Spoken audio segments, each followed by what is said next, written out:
The massive holographic display hummed softly in the darkened chamber, casting eerie blue light across the walls lined with star charts from 1,000 different worlds.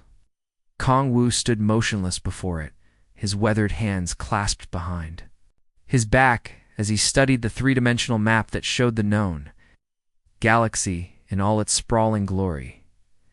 Every sector was marked with precise boundaries.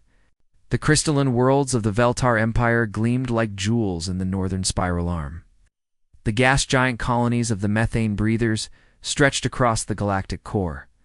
Mining territories, trade routes, military zones, research stations, all documented with the obsessive detail that had made the Galactic Cartographic Council the most trusted institution in Federation space, all except one region, where human space should have been. There was nothing but empty blackness. No borders, no colony markers, no trade route indicators, just a void that seemed to swallow light itself.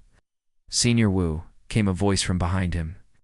Kong Wu turned to see Kixmar approaching, the young Veltar six arms moving in the excited gestures typical of his species when puzzled. Fresh from the academy, Kixmar had been assigned to the mapping division only 3 months ago, and his enthusiasm for cataloging new worlds remained undiminished. "Yes, junior cartographer?" Kong Wu replied, though he already suspected what question was coming. Kixmar's large, multifaceted eyes reflected the hologram's glow as he gestured toward the empty region. "I've been reviewing the territorial assignments, and I noticed something strange. The humans have been Federation members for 50 years, but their space remains completely unmapped. Surely this is an oversight." Kong Wu felt his jaw muscles tighten, and for decades of service, he had dreaded this moment. Every few years, a new cartographer would notice the anomaly and ask the innocent question that could never be answered innocently. "Some regions," he said carefully, "are better left unmapped, young one." "But Senior Wu, surely scientific curiosity demands that we explore and document all Federation territories." The humans were granted a substantial region after first contact. 20 star systems at minimum, possibly more. How can we maintain accurate galactic navigation without proper charts? The younger alien's confusion was genuine, and Kong Wu remembered his own bewilderment when he had first learned the truth decades ago. Back then, he had been just as eager, just as certain that knowledge was always preferable to ignorance. "Scientific curiosity," Kong Wu said, his voice carrying the weight of hard-earned wisdom, "has killed more explorers than any war in galactic history." Kixmara Six Arms froze mid-gesture. "What do you mean?" Instead of answering directly, Kong Wu walked to the chamber's main console and began entering a complex security code. "Follow me. There are files you need to see?" The two cartographers left the mapping chamber and descended through the council building's lower levels. Past the public archives, past the restricted scientific databases, down corridors that grew progressively more secure with each level. Finally, they reached a vault door that Kong Wu had not opened in 15 years.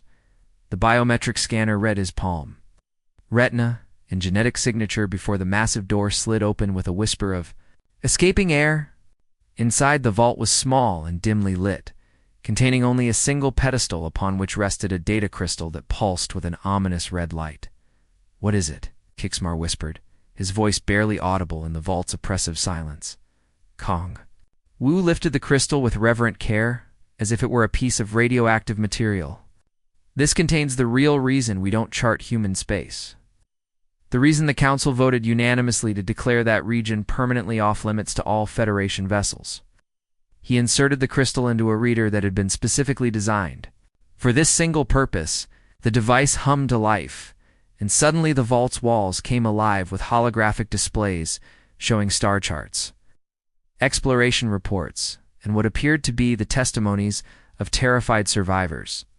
50 years ago, Kong Wu began, his voice heavy with the burden of terrible knowledge, when humanity first made contact with the Federation.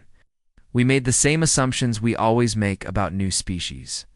We evaluated their technology, assessed their military capabilities, and offered them a small territory appropriate to their apparent level of development. The holographic displays showed images of early human spacecraft primitive, chemical rockets and basic fusion drives that seemed laughably outdated compared to Federation technology. They appeared to be a young species, barely capable of interstellar travel with no significant military threat and limited scientific advancement. We granted them 20 star systems in what we considered an unimportant border region. Kixmar studied the displays with growing confusion. But if they were so primitive, why the secrecy? Why not map their territory like any other member species? Kong Wu's expression grew grim, because within 5 years of joining the Federation, 3 separate exploration fleets sent to survey human space simply vanished. Not destroyed, vanished. No wreckage, no distress signals, no trace that they had ever existed. The crystal's red light pulsed faster, and new images appeared on the wall star charts that showed impossible geometric patterns, gravitational, readings that defied known physics, and the final, desperate transmissions from ships that had ventured too deep into human territory. This crystal contains the classified reports from those expeditions, Kong Wu continued, along with the testimony of the few survivors who managed to escape. What they found in human space changed everything we thought we knew about our newest Federation members. He looked directly at Kixmar, and the young cartographer saw something in the senior officer's eyes that he had never seen before: undiluted fear. The humans aren't what they appear to be, Kong Wu said quietly. And the reason we don't chart their space is because we pray to whatever gods we worship that we never have to. The holographic projector whirred to life with a soft electronic. And suddenly the small vault was filled with images from 50 years past. Kong Wu watched as his younger self materialized in the recording, standing in the Grand Federation Council chambers, alongside representatives from dozens of alien species. The younger Kong Wu looked confident and optimistic, his black hair still thick and his face unmarked by the worry lines that now creased his features. He was addressing the assembled council members about humanity's application for Federation membership, his voice carrying the authority of someone who had never encountered a mystery he couldn't solve. The humans present an interesting case, his recorded voice explained to the gathered aliens. Their technology is remarkably primitive by our standards. If they've barely achieved faster-than-light travel, and their energy weapons are decades behind even our most basic designs. Their planetary governance consists of competing nation-states rather than unified world governments. Standing beside the younger Kong Wu was a human woman in a simple blue uniform. Admiral Haijin appeared to be in her 50s, with graying hair pulled back in a practical style and calm brown eyes that seemed to take in everything around her without revealing her thoughts. Based on our initial assessments, the younger, Kong Wu continued, I recommend we offer them a modest territorial grant. 20 star systems should provide adequate space for their expansion while ensuring they remain within manageable boundaries. The present Kong Wu watched this scene. With the bitter knowledge of hindsight, he remembered how simple everything had seemed back then, how confident the Federation had been in its ability to categorize and control new species. In the recording, Admiral Haijin stepped forward when invited to speak. Her smile was warm and genuine. But the present Kong Wu now recognized something else in that expression, a depth of knowledge that suggested she understood far more than she was revealing. On behalf of humanity, she said, in accented but clear Federation standard, I want to thank the Council for this generous offer. 20 star systems will provide excellent opportunities for our people to grow and contribute to galactic civilization. We appreciate the Federation's trust in us, and I assure you we will make good use of what you have given us. The recording flickered and changed, showing the interior of a Federation survey vessel. The timestamp indicated this was 3 months after first contact, and the ship's designation read Galactic Pioneer. Captain Tejo, a veteran explorer from the aquatic Mercalli species, was recording his mission log in his species' characteristic melodic tones. Survey log. Day 1. Captain Tejo's voice bubbled through the speakers. Beginning systematic mapping of human territorial space. Initial observations confirm previous intelligence reports. Human colonies are sparse and appear to be developing. At a normal rate for a species of their technological level, the holographic display showed star charts as they were being created in real time. With each system carefully cataloged and documented, the human settlements appeared exactly as expected: small colonies on habitable worlds, basic mining operations on resource-rich planets, and simple communication networks connecting their modest settlements. Day 5, Captain Tejo continued in another log entry. Human expansion patterns are surprisingly conservative. They appear to be focusing on developing their existing colonies rather than establishing new ones. This suggests either resource limitations or a cautious approach to territorial growth. Kixmar watched the recordings with growing interest. They sound exactly like a typical developing species, he observed. What could possibly have gone wrong? Kong Wu's expression remained grim. Keep watching, he said quietly. The recording advanced to day 10, then day 12. Captain Tejo's reports remained routine, describing standard stellar phenomena and unremarkable human activities. But something subtle was changing in his voice, a note of uncertainty that hadn't been there before.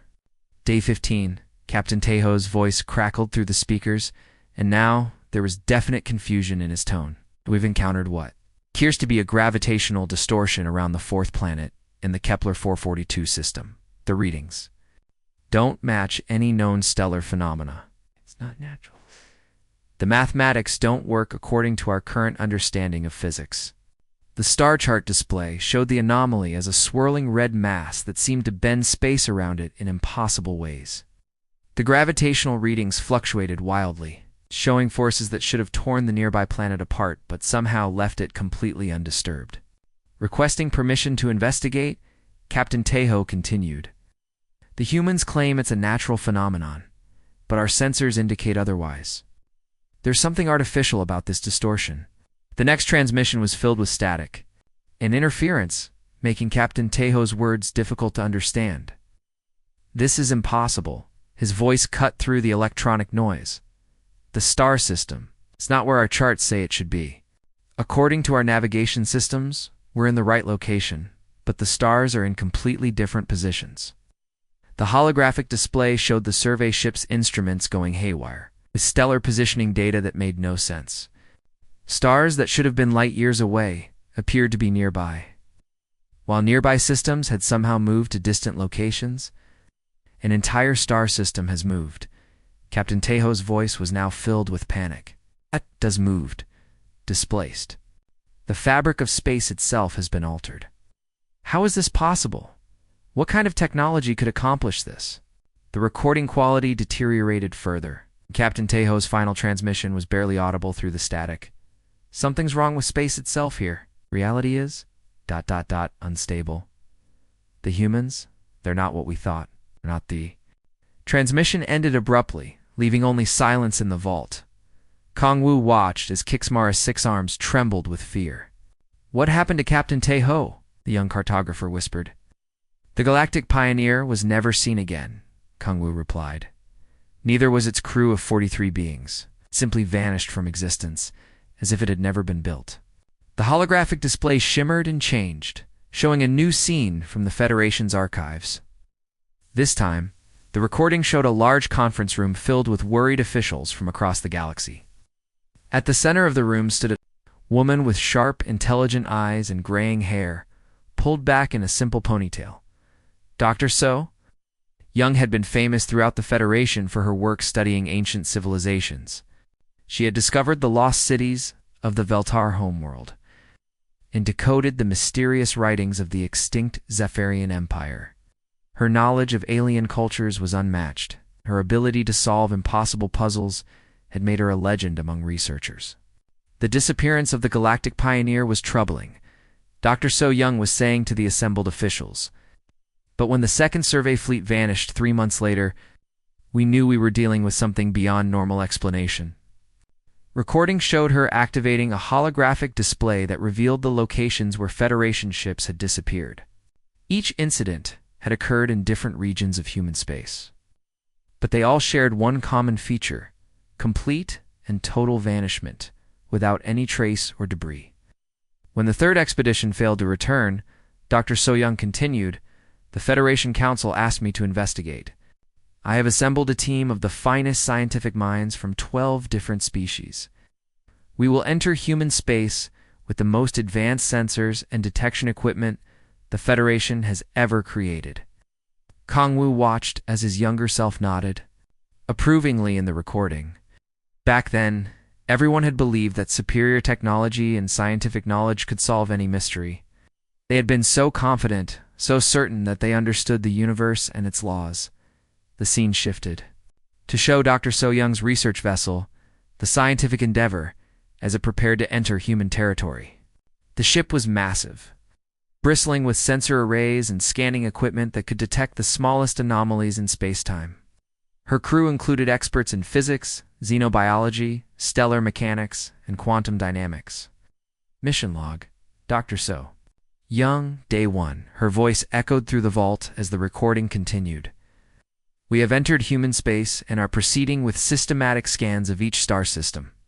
Initial readings show normal, stellar activity and standard planetary formations. For the first week, her reports were routine. The human colonies appeared exactly as they had during previous surveys: small settlements on habitable worlds, basic mining operations, and simple communication networks. There was nothing to suggest the advanced technology that could cause entire fleets to vanish." Day 12, Dr. So-young's voice continued. "We've noticed something unusual about the human settlements. They appear to be connected by some kind of network that our sensors cannot fully detect. There are energy readings that suggest structures exist where our instruments show empty space." Excitement in her voice was clear as she described her team's growing discoveries. They had found evidence of technology that operated on principles completely unknown to Federation science. The humans were not just using advanced tools, they were manipulating the basic structure of reality itself. Day 23, Dr. So-young's log entry was filled with wonder and growing concern. "We've made an incredible discovery. The humans haven't been expanding outward as we assumed. They've been building inward, creating structures that exist in folded space-time itself." The holographic display showed her team's finding star charts that revealed hidden dimensions overlapping normal space.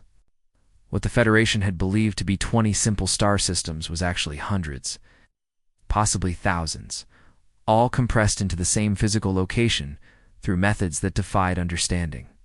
"The technology required for this is beyond anything in our databases, Dr. So-young's voice continued. "They're not just manipulating matter and energy like other advanced species. They're rewriting the fundamental laws of space-time itself. How is this possible?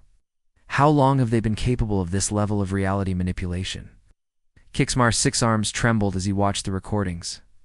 "She sounds amazed," he whispered, "but also frightened." "Keep listening," Kong-woo replied grimly. The recording advanced to day 26. And now Dr. So-young's voice carried notes of fear that had not been there before.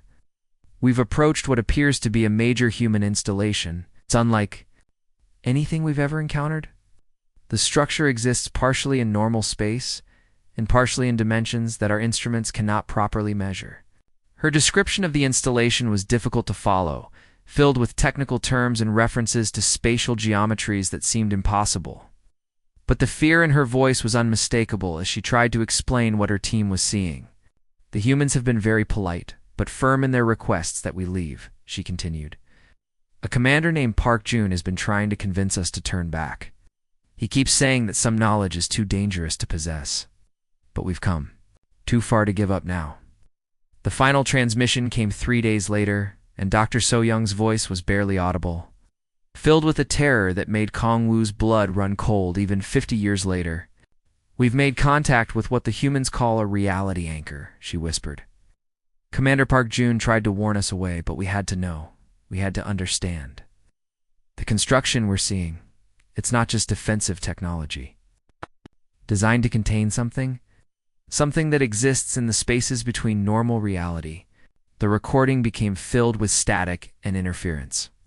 But Dr. So-young's voice cut through the noise one final time, filled with absolute terror. "They're not hiding from us. They're hiding something from." The transmission ended abruptly, leaving only silence in the vault.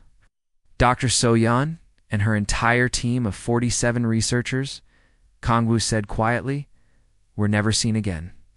Kongwu's weathered hands shook as he reached for the final data crystal in the vault. This one was different from the others, smaller, darker, and sealed with security codes that only the highest-ranking Federation officials possessed. The crystal's surface seemed to absorb light rather than reflect it, giving it an ominous appearance that made Kixmar step back instinctively. "What you're about to see," Kongwu said as he carefully inserted the crystal into the reader, "it's not exploration data or scientific research. These are intelligence briefings prepared for the Federation Council's inner circle, the people who make decisions that affect billions of lives across the galaxy." The holographic display activated with a deep, resonant hum that seemed to vibrate through the vault's walls. Instead of the bright, clear images from the previous recordings, this display showed a stark military briefing room with harsh lighting and no decorations. The atmosphere was tense, filled with the kind of serious energy that comes only from discussing matters of life and death. At the center of the room stood a tall man in a dark uniform covered with medals and insignia. General Bei Sung had been the Federation's top military strategist for over 30 years, known for his brilliant tactical mind and his ability to see threats that others missed. His face was grim as he addressed the small group of officials gathered around the briefing table. "What I'm about to tell you," General Bei Sung began, his voice carrying the weight of absolute authority, "is classified at the highest possible level. The information in this briefing cannot leave this room, under any circumstances." The general activated a holographic display that showed the region of space designated as human territory. But this wasn't the simple, empty void that appeared on public star charts. This display revealed layer upon layer of hidden structures, energy networks, and what could only be described as tiers in the fabric of space itself. After extensive covert observation using our most advanced surveillance technology, General Bei Sung continued, "we have determined that humanity possesses capabilities that fundamentally challenge our understanding of physics and reality. They are not simply an advanced technological species, they are something far more dangerous." The display zoomed in on individual human settlements, revealing that what appeared to be simple colonies were actually complex installations, bristling with equipment that defied classification. Massive structures existed in multiple dimensions, simultaneously, connected by energy networks that flowed through folded space-time. "The humans have not been expanding their territory as we initially believed," the general explained. "They have been fortifying it. Every single human settlement is actually a strategic installation designed to monitor and contain what they refer to as breaches in space-time." Kixmar's 6 eyes widened in confusion. "Breaches in space-time? What does that mean?" Kongwu gestured for silence as the recording continued. General Bei Sung's next words sent chills down his spine, even though he had heard them many times before. "Our intelligence indicates that humans have developed technology capable of manipulating the fundamental structure of reality itself. They can create pocket dimensions, establish temporal loops, and generate spatial distortions as routine, defensive measures. Any unauthorized vessel that enters true human space doesn't simply get destroyed, gets erased from existence entirely. Ow. Along with all records of its departure, the holographic display showed technical diagrams that hurt to look at directly. The geometric patterns seemed to shift and writhe, representing concepts that normal minds couldn't fully grasp. These were blueprints for technology that treated the laws of physics as mere suggestions to be ignored when convenient. "The implications of this discovery are staggering," General Bei Sung continued. "The humans possess the ability to remove entire fleets from reality without leaving any trace. They can make star systems disappear, create areas of space where time flows differently, and establish barriers that exist in dimensions we cannot even detect." The recording paused as the general took a deep breath before delivering what was clearly the most important part of his briefing. "Based on our analysis, the Federation Council must immediately implement a policy of complete non-interference with human activities. Our refusal to chart human space must continue indefinitely. This is not about respecting human sovereignty or diplomatic courtesy. This is about species survival." The words hung in the air like a death sentence. Kongwu remembered the shock he had felt when he first heard them decades ago, and he could see the same reaction now playing across Kixmar's alien features. But General Bae-sung wasn't finished. The final part of his briefing contained the most terrifying revelation of all. Our intelligence suggests that humanity's reality manipulation technology was not developed for conquest or expansion. It was created in response to an existential threat that remains classified at the highest levels. The nature of this threat is unknown, but human defensive preparations suggest it originates from outside our galaxy entirely. The recording showed star charts that extended beyond the galactic rim into the vast empty spaces between galaxies. In that darkness, something was marked with symbols that seemed to writhe and shift when viewed directly. The humans are not hiding from us, General, Bae-sung concluded. They are hiding something from us. Something that required them to become something beyond our understanding in order to fight it. The recording ended, leaving the vault in oppressive silence. Kixmar's 6 arms trembled as he processed what he had just learned. Outside our galaxy?